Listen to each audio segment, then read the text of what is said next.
Bah non, je dois choisir une espèce. Comment on y joue? Eh oui, dans le manuel du joueur, il y en a 10. Mais bien souvent, ton MJ en acceptera plus. On va déjà voir avec ces 10 là. On commence simple avec les humains. Rien de bien compliqué. Les humains sont des humains. En tout genre, comme ceux que tu peux rencontrer dans ta vie de tous les jours. Sauf évidemment qu'ils peuvent avoir des pouvoirs magiques ou être particulièrement badass. Mais c'est une espèce sans grande surprise. On continue avec des espèces connues. Les elfes.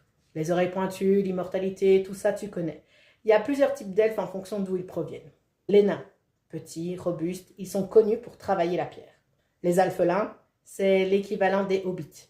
Ils sont très petits et ont souvent des valeurs qui tournent autour de la famille et de la communauté. Les orques sont des êtres endurants, grands et puissamment bâtis. Ensuite, on commence avec des espèces dont tu as peut-être moins entendu parler. Les Azimars, ce sont des mortels qui ont une part de céleste en eux.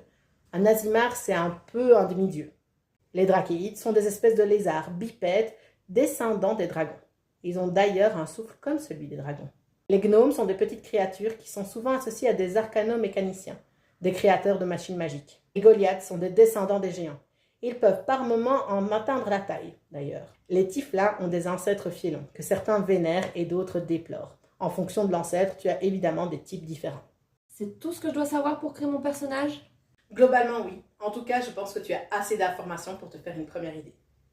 Mais il y a une chose que tu ne dois absolument pas oublier. Encore une! Tout ce que je viens de t'expliquer, ce sont des guides pour créer ton personnage. Tu as envie de créer une alpheline qui a vécu avec les nains et qui ne vit que pour la pierre et qui a envie d'être toute seule. Si ton MJ est d'accord et que le contexte de la campagne le permet, vas-y. Donc c'est l'idée d'un cadre qui te permet d'avoir de base, mais tu peux en sortir après. Exactement. On est là pour s'amuser, pas pour suivre le livre au pied de la lettre. C'était Comment on y joue?